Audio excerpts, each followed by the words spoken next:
ये पिछले साल का पेपर 2023-24 के पेपर को आप सॉल्व करके जाइए, क्योंकि रिवाइज होने वाले हैं क्वेश्चन, कंफर्म रिवाइज होंगे। जैसे यहाँ पे देखो पहला क्वेश्चन, ये पहला क्वेश्चन एचसीएफ आया है, तो नंबर हो सकता है कि यहाँ 14-16 लिखा है, तो हो सकता है 20 और 22 हो, लेकिन एचसीएफ आ सकता है। ठीक ना, क्वेश्चनों को आप करके जाइए। तो देखिए इसका सोल्यूशन देखते हैं। एचसीएफ जैसे निकालना है 14 और 16, तो एचसीएफ का पहले मतलब देखो क्या होता है। एचसीएफ मतलब हाईएस्ट कॉमन फैक्टर, यानी सबसे बड़ा नंबर जो दोनों को डिवाइड कर दें। तो यहाँ पे हम नंबर देखेंगे ऐसे जो इसको डिवाइड करने वाला हो। तो देखो सबसे बड़ा होता है 5, यहाँ सबसे बड़ा 5 है, तो 5 14 को भी नहीं काटेगा, 16 को भी नहीं काटेगा, इसलिए आंसर ही गलत है। 5 के बाद आता है 4, 5 के बाद 4 आएगा। तो हमें क्या करना है, कॉमन नंबर इसमें ढूंढने हैं। और शुरुआत कहाँ से करना है, सबसे बड़े अंक से। अगर एचसीएफ आता है तो, या फिर भाग करना दोनों में। अगर दोनों में भाग चला जाए जिस नंबर से, वही आंसर होगा। अब 5 के बाद उससे छोटा अंक जो है 4 है, और 4 से अगर हम भाग भाग करते हैं दोनों में, भाग यहाँ क्या लिखा है, ये 14, 14 नहीं 4 और 16 है। ठीक है, 4 और 16। तो अगर 4 में हम 4 का डिवाइड करेंगे तो 1 आएगा, और 16 में हम 4 का डिवाइड करेंगे तो 4 आएगा। मतलब 4 जो है, 4 को और 16 दोनों को काट रहा है, तो इसका करेक्ट आंसर यही होगा। ठीक है, अगर वहां 4 ना होके 14 होता और 16 होता, तो फिर 4 जो है 16 तो काट देता, लेकिन 14 को नहीं काट पाता, इसलिए इसका आंसर फिर 4 ना होकर फिर 3 से हम चेक करते, तो 3 से 14 नहीं कटेगा और 16 नहीं कटेगा, तो करेक्ट आंसर फिर 2 होता। ठीक है, चलिए दूसरा क्वेश्चन देखते हैं। द्विघात बहुपद के शून्य का अल्फा बीटा है, तो अल्फा प्लस बीटा का मान क्या होगा। तो ये मैं फिर से कह रहा हूँ, आपको दो फार्मूले याद करके जाना बहुत ध्यान से। अल्फा डॉट बीटा बराबर सी अपॉन ए, और alpha plus beta is equal minus b upon a. ये आएगा पेपर में, कंफर्म है, खालिस्तान इन दोनों में से कोई आने वाला है। जैसे पिछले साल आया अल्फा प्लस बीटा का मान, तो अल्फा प्लस बीटा जो होता है माइनस बी।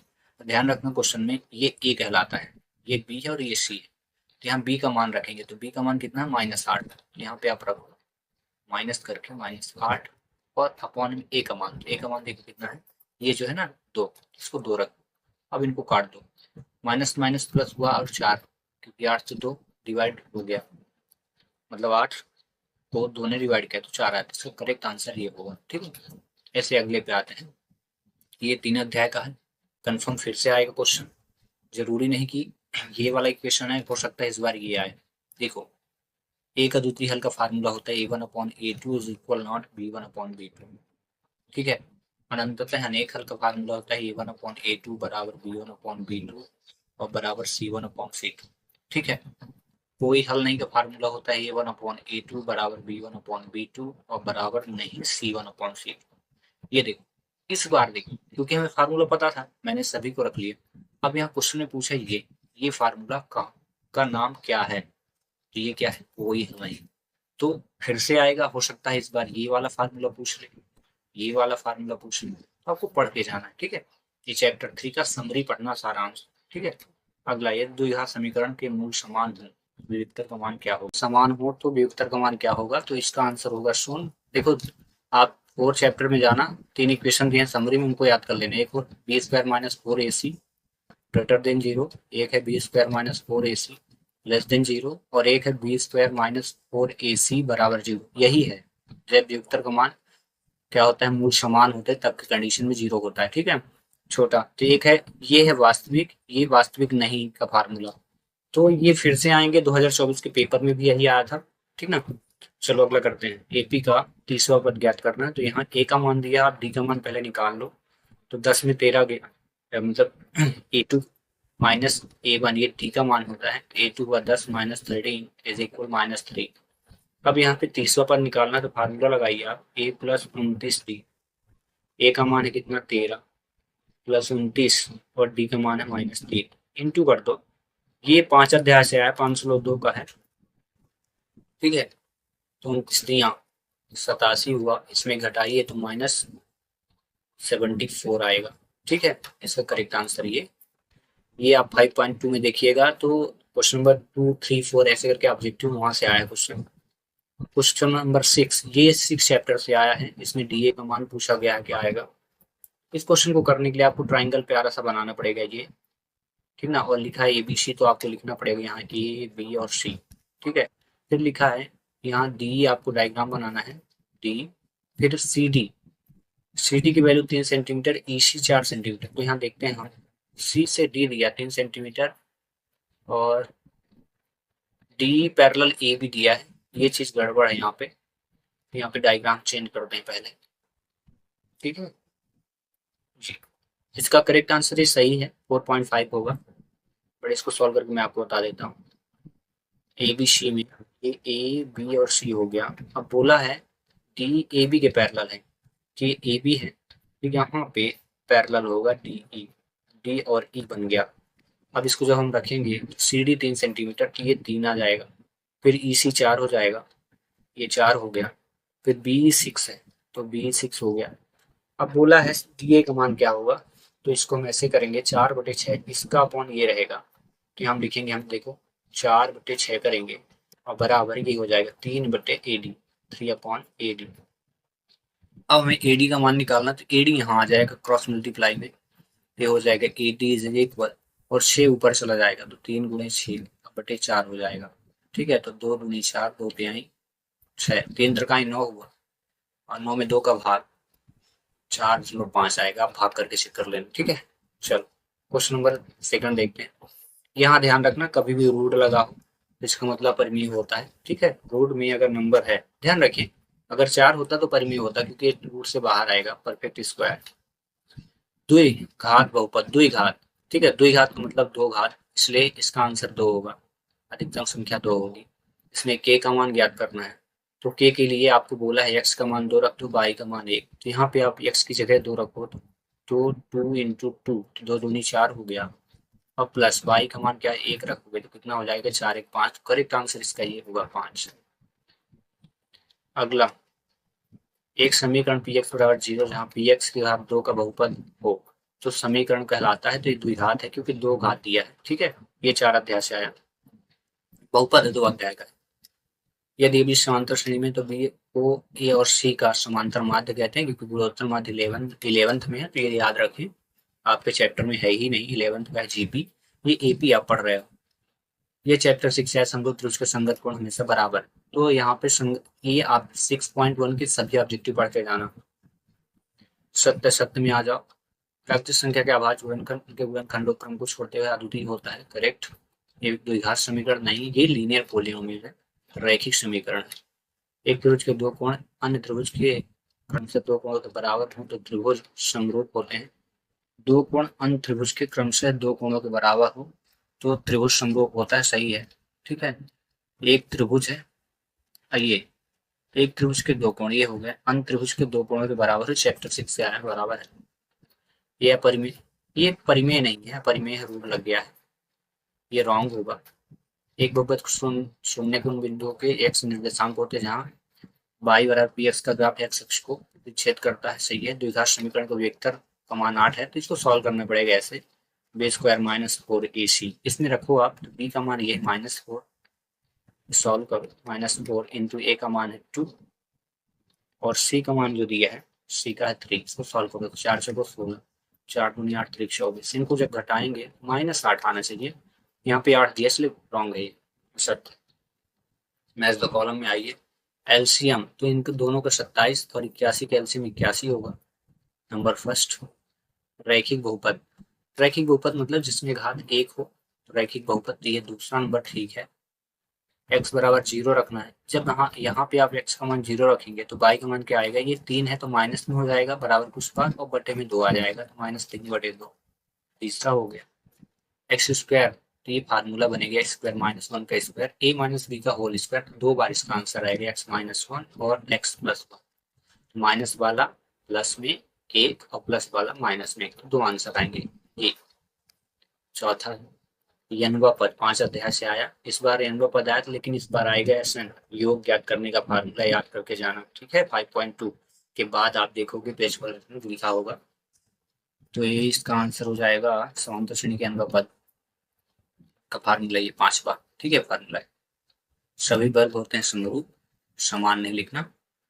चलो क्वेश्चन नंबर 5 पे चलते हैं, ऑब्जेक्टिव करा देता हूँ, उसके बाद मैं पूरा आंसर आपको लिख दिया हूँ, आप लिख लेना। और आप जिन्होंने सॉल्व कर लिया तो एक बार आंसर देख लेना, लिखने का तरीका वगैरह देख लेना। एक शब्द में उत्तर, द्विघात समीकरण के वेक्टर का मान धनात्मक हो तो समीकरण के मूलों के प्रकृत वास्तविक होते हैं, ठीक है, सही है।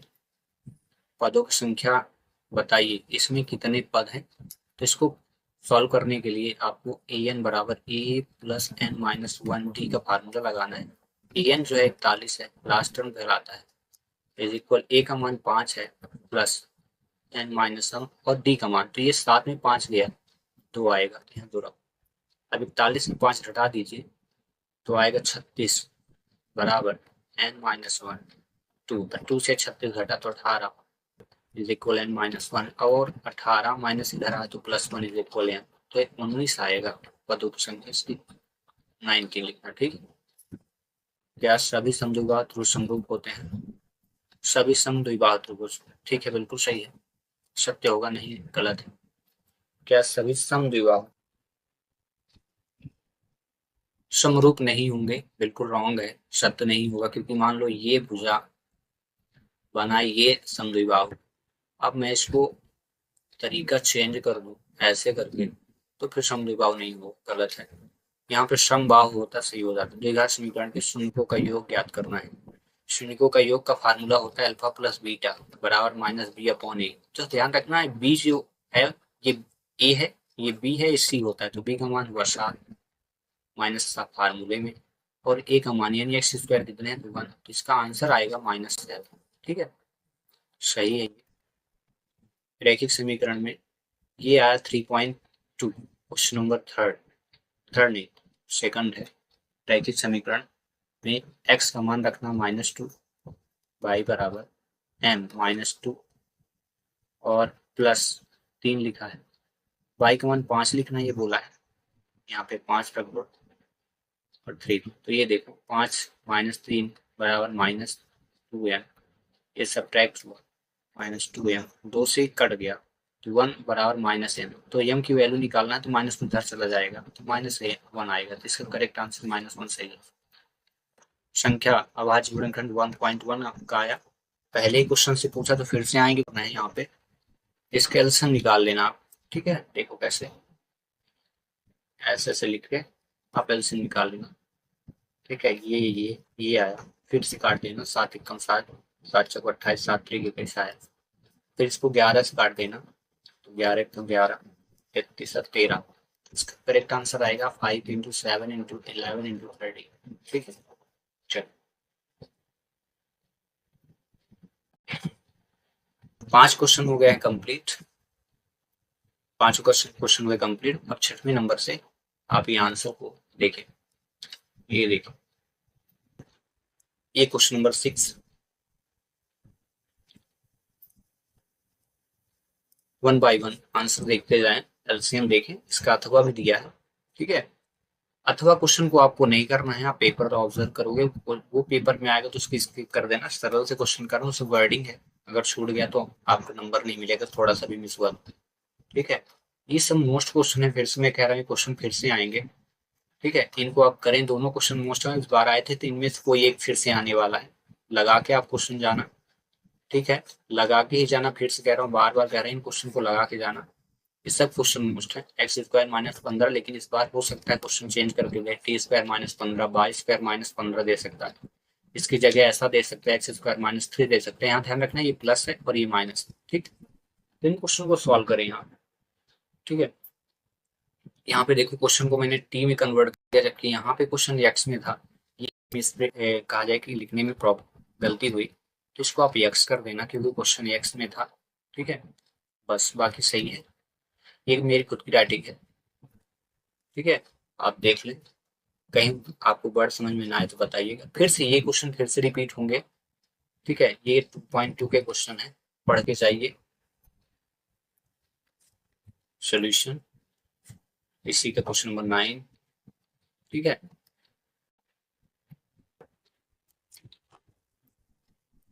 आगे देखें, इसका और है क्वेश्चन नंबर 9 का,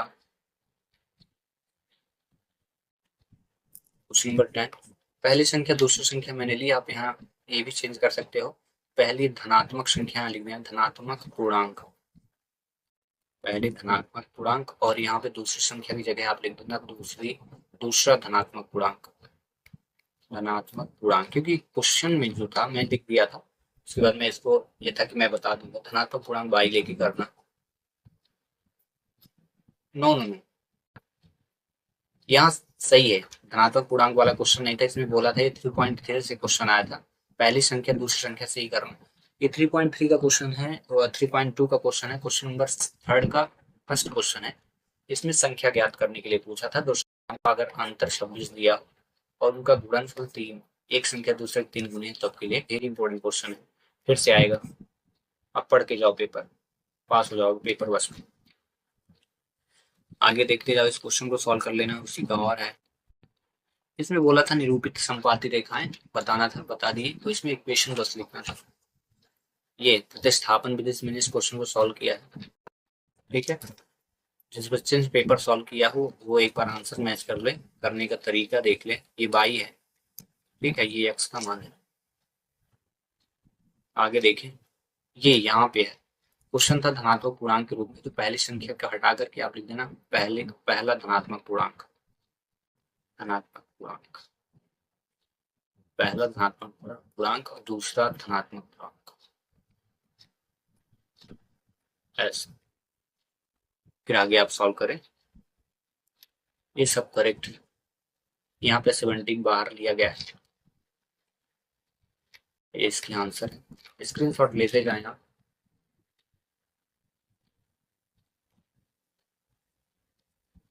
आगे देख लें, लिख लें। और में आया था ये 4 पॉइंट फर्स्ट का है, लेकिन सरल सा क्वेश्चन आएगा, 1 से लेके आप 5, 1 से लेके 4 तक के क्वेश्चन सॉल्व करके जाओ, कंफर्म उन्हीं में से कोई एक क्वेश्चन आने वाला है, ठीक है। ये एक और चैप्टर से क्वेश्चन आया था, मूलों की प्रकृति 4.4 का फर्स्ट और सेकंड क्वेश्चन सॉल्व करके जाना, बस प्रकृति ज्ञात करना, ओके कमान इतना करके जाओ आप, ठीक है। आगे वाला क्वेश्चन देखिए, के का मान आ गया, और फिर से आना है, इन्हीं क्वेश्चनों को आना, रिपीट होंगे क्वेश्चन, ठीक है। के का मान 2 क्वेश्चन है, दोनों को पढ़ के जाइए, हो सकता है उस बार ये आया था, इस बार उसका सेकंड वाला क्वेश्चन आएगा। यहाँ कुछ नहीं था, यहाँ प्लस माइनस है, ठीक है।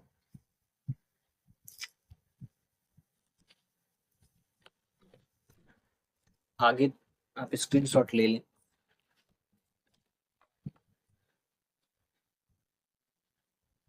ठीक है। चलिए, ये 5 चैप्टर से क्वेश्चन आया, 5 चैप्टर का आपको क्वेश्चन नंबर सेकंड पढ़ना है और थर्ड, बस इतना पढ़ के जाएगी। इस क्वेश्चन आया था पिछली बार, फिर से आएगा, 5.1 का बोला हूँ। ये गुणज क्वेश्चन थोड़ा अपने से ऐड करके दिया था, 5.3 का क्वेश्चन बना के दिया है, सम ज्ञात करने के लिए दिया था, योग जिसको बोलते हैं। ये भी क्वेश्चन सरल सा है, ये 11वां या 10वां क्वेश्चन है आपके 5.2 का, ठीक है। क्वेश्चन नंबर 15 हुआ ये सॉल्व। अब हम लोग आगे क्वेश्चन करते हैं, इसी का अथवा देख लो।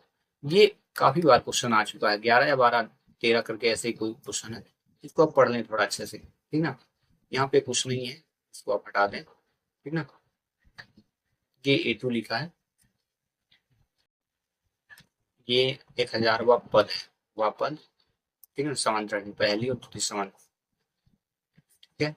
अब ये क्वेश्चन नंबर 16 आया 6 अध्याय से, 6.2 आपको पढ़ के जाना है, पहला और दूसरा क्वेश्चन बस लगा के जाएंगे, इस क्वेश्चन फिर से रिटर्न आएगा, कंफर्म है, यकीन ना हो आप जो भी देख रहे हो, जितना मैं कह रहा हूँ फॉलो कर लो और देख लेना, अगर पेपर में वही क्वेश्चन आए तो बताइएगा।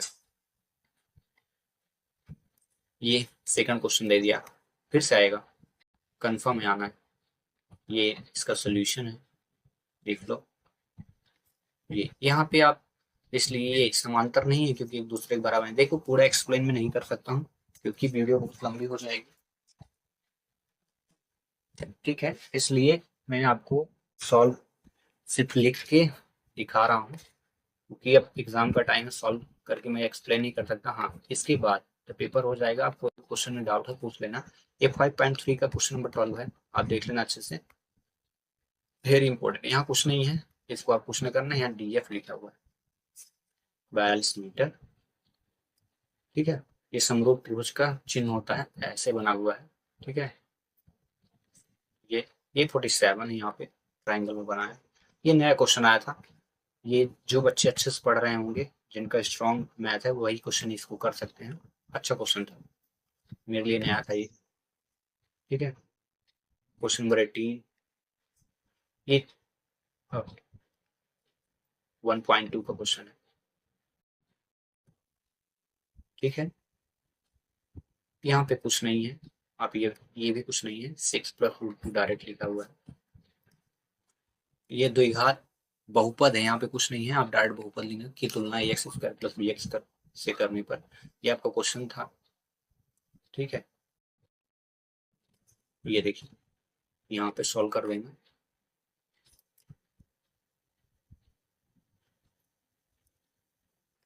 अगला क्वेश्चन नंबर 20, टोटल 23 क्वेश्चन थे। इसको प्रतिस्थापन विधि से करना था, विलोपन विधि से, मैंने विलोपन विधि से किया है, देख लिया आप सोल्यूशन पूरा इसी का था। ये क्वेश्चन जो है एग्जाम्पल से आया, 3.2 के बाद आप देखोगे तो मिलेगा, ठीक है। इसका सोल्यूशन आप देखो, पूरा मैंने हिमसेल्फ किया है, माई सेल्फ किया, ठीक है। मैंने खुद इनको, ये मेरी मेथड है। अगला क्वेश्चन जो है ये एक नया क्वेश्चन दिया गया था करने के लिए, 4 चैप्टर से बनाया गया क्वेश्चन है ये, लेकिन अच्छा था, ठीक है। इसकी वैल्यू देख, पूरा आंसर यहाँ पे 22 है, डोंट कंफ्यूज, ठीक है। इसके आंसर हैं, दो आंसर आएंगे लास्ट में। ये 4.2 का है, क्वेश्चन नंबर 3 होगा। तो आपको क्या करना है, 3, 4, 5 जहाँ पे ये अपॉन वाले क्वेश्चन उनको ज्यादा आप करके जाना। 4.2 का क्वेश्चन फिर से आने वाला है, ठीक ना। ये भी आ सकता है, रिपीट हो सकता है ये क्वेश्चन। अब आते हैं क्वेश्चन नंबर 22, ये 5 अध्याय से आया, 5.3 से क्वेश्चन लिखा गया, एग्जाम्पल का है, मिला लेना आप, गारंटेड है, एग्जाम्पल से क्वेश्चन दिया और वेरी इंपॉर्टेंट, ये बोर्ड एग्जाम में कई बार दिए इस क्वेश्चन को, ठीक है। पूरा इसका 20वां पद निकालना था, ये भी एग्जाम्पल से आया। एक एग्जाम्पल 12 का होगा तो एक 13 का होगा, ऐसे करके कुछ है, ठीक है। इसका पूरा सोल्यूशन ये देखिए पूरी तरह से। आगे ये थेल्स प्रमेय है, क्या है ये, थेल्स प्रमेय का कथन दिया था, उसको सॉल्व करना है, डायग्राम बना लेना है, डैट डैश करके लिखा हुआ है, डैट डैट डैट डैश है, ठीक है। क्रिया वगैरह गिवन लिख लेना, ट्राइंगल, देन इसके बाद यहाँ पे सॉल्यूशन दिया है। ये ए आर का मतलब एरिया है, ठीक है। ये डी ई सी लिखा है, डी ए सी, ठीक है, यही चीज को रिपीट किया गया। फिर सेम बेस पे स्थित होने के कारण, एक ही आधार पर स्थित होने के कारण के एरिया जो इक्वल हो जाएंगे, इसलिए इनको हम चेंज करके इक्वेशन 3 बनाए और इक्वल कर दे तो आंसर आ गया। ये प्रमेय है, ये एग्जाम्पल का है, ये प्रमेय है। 6.2 जैसे ओपन करोगे तो जस्ट उसके पीछे एक पेज ओपन करना, तो वहां पे दिया है ये क्वेश्चन, पीछे से आया था, कहा जाए कि एग्जाम्पल से क्वेश्चन आए, एक बहुत important question, very important, very important, very, ठीक है। और इस प्रकार कहा जाए कि 23 के 23 क्वेश्चन हुए कंप्लीट, वो भी 36 पेज पे। मैंने अथवा सहित क्वेश्चन को सॉल्व कर दिया है, ठीक है। हाँ, अगर इन क्वेश्चन में आपको डाउट है, इनको एक्सप्लेनेशन चाहिए कि कैसे ये आते हैं, कैसे सॉल्व होते हैं, तो आप कमेंट्स करिए, मैं इनके एग्जाम होने के बाद इनकी वीडियो 1 बाय 1 करके